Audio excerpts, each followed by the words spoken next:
Hello guys, welcome back, and today we're going to be talking about Danmachi, the merchant system. So yeah, I hope you're ready because honestly, I'm still...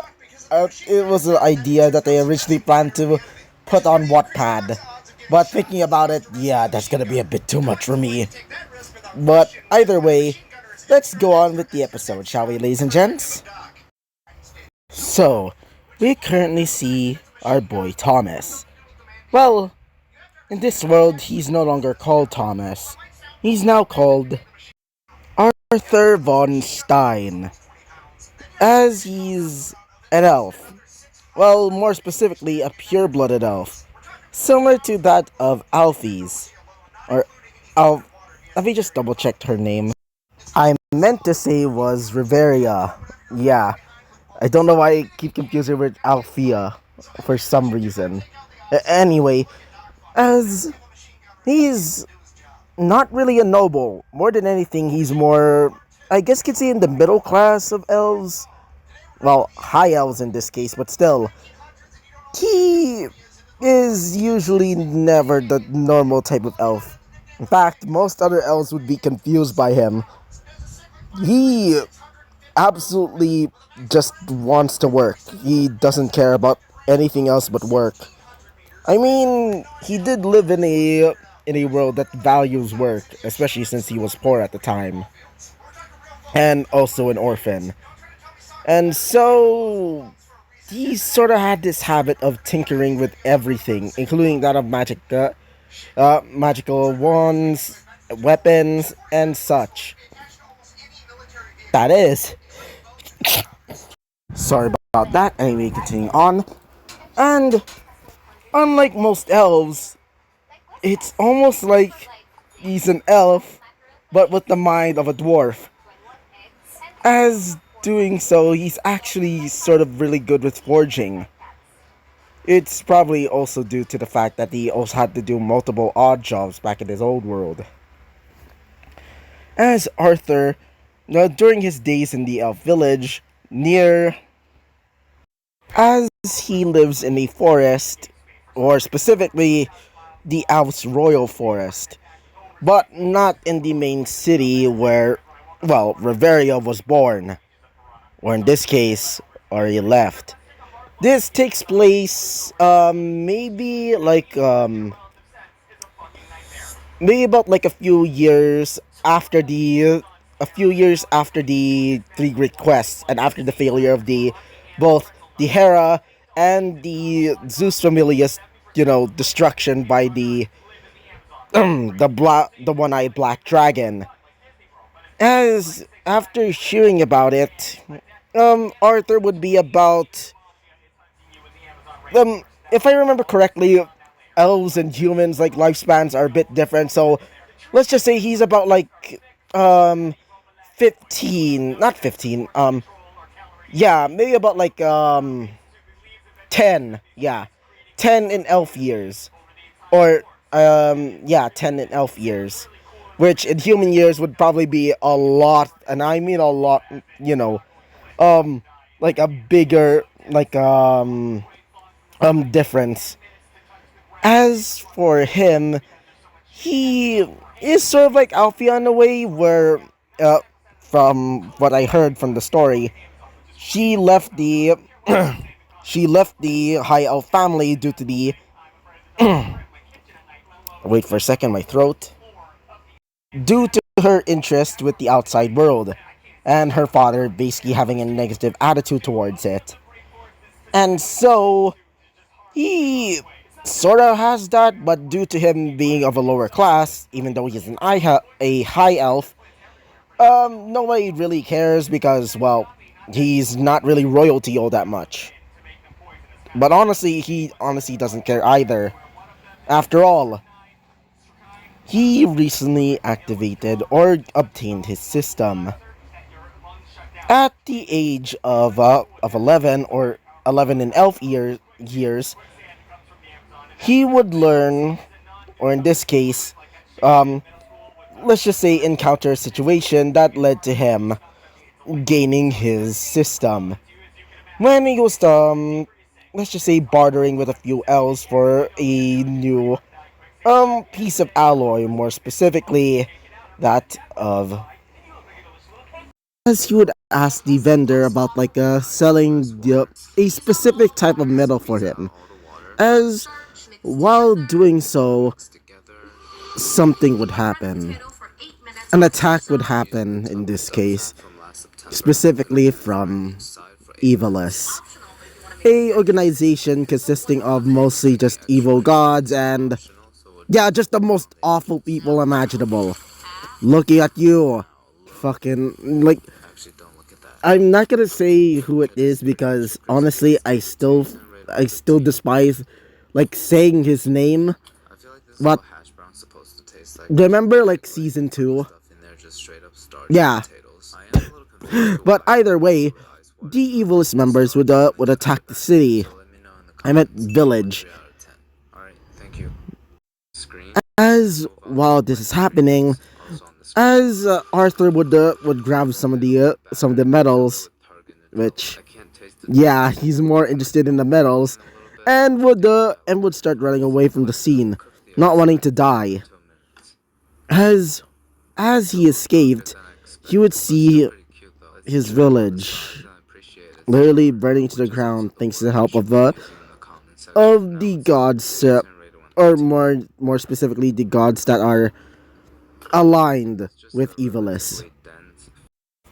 As as he escapes with a few others, which let's just say there were few, and I mean few of the elves that escaped, as he would leave his old home, as he would think to himself, "Damn it!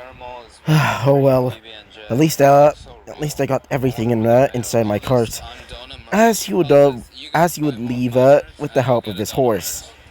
As after the carriage goes towards the gate, he would see a few evilist members blocking the way, as he would say, "We won't let you escape." As after saying that, they would charge in, as they seem to be members of familias. As he would say, "Damn it. Um, wait, I got this." As he would grab onto something that he was meaning to use for a while now. A special potion which, well, it's not really a potion. It's more like a Molotov cocktail, but a fantasy version of it. As he would throw it towards them. Doing so, it explodes and would burn some of them, as they would say, "What the hell? Why is it burning?" As they would try to get it off, as it seems to be sticking on, and every time when they tried to pat themselves down, it would just keep spreading across their clothes. As they would start burning up, as they would say, "What the hell is this?" As not Rex, I meant Arthur would say, I guess the makeshift it's my mixture of ingredients sort of made napalm. I can certainly sell it to adventurers. As after saying that, he would ride off, knocking a few off the road, as he would finally escape, saying, "Oh well, that city's doomed. I hope the guard or any familias to try and stop them at least." As after saying that, he would arrive at a really far off path. As he would say this to himself, wonder where the hell am I?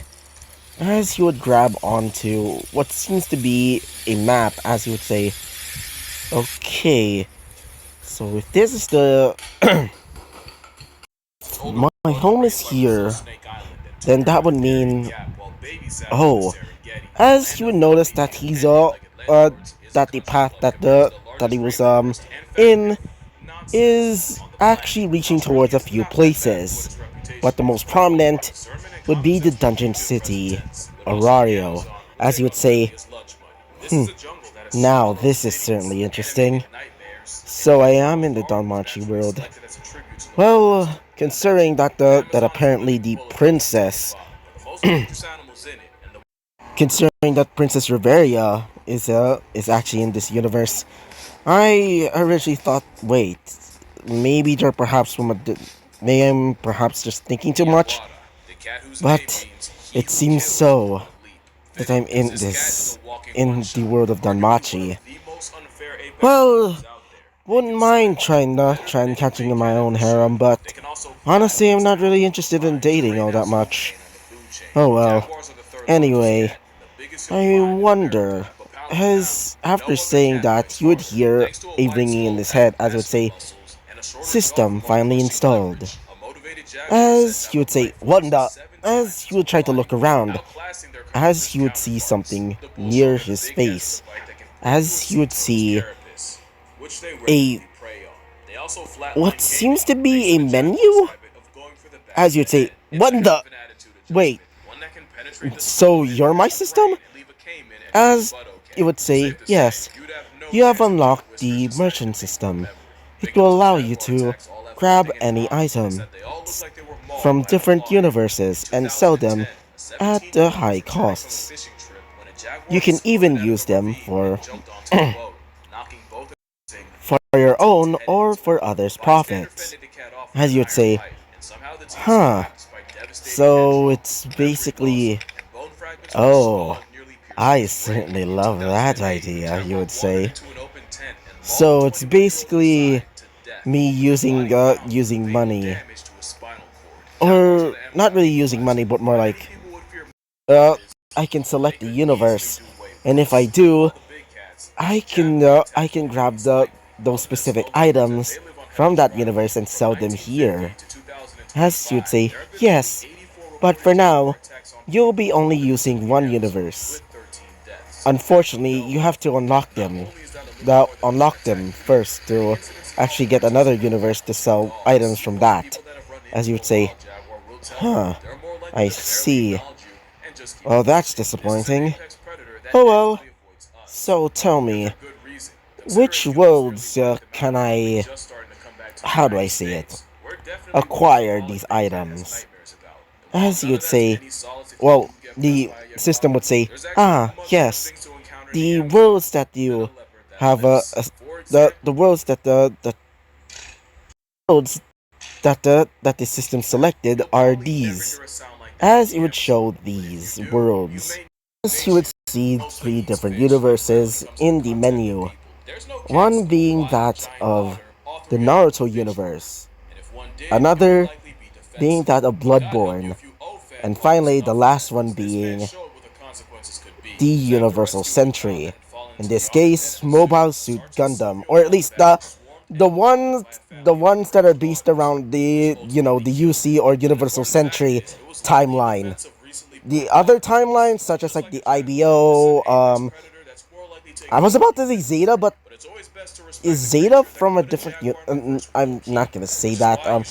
Like the Seed universe, the G Gundam or G Gundam Fighter or whatever it's called. I can't remember exactly, but I did watch it because I can't remember the exact name of it, but yeah, and other such universes. They're not in that. Mostly just the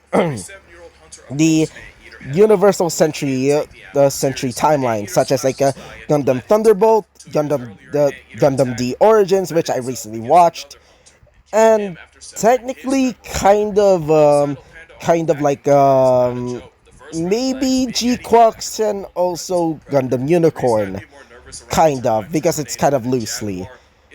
As he would say this to himself, "So, these universes specifically?" As the system would say, "Yes, you'll be able to pick one of them, but only one. You can only get another universe to get items from there on the next level up." As you'd say, level up, like in, just like, as you'd say, yes, just like when you go and get a familia or join a familia. As you'd say, "I see. Well then, for now, I'm just gonna be traveling. Maybe selling some items and stuff, but more or less, let's just go." And after saying that, he would grab onto the reins of his horse as it would start moving. going towards Orario. And so we're gonna be ending off this episode right off here, guys. So yeah, bye-bye!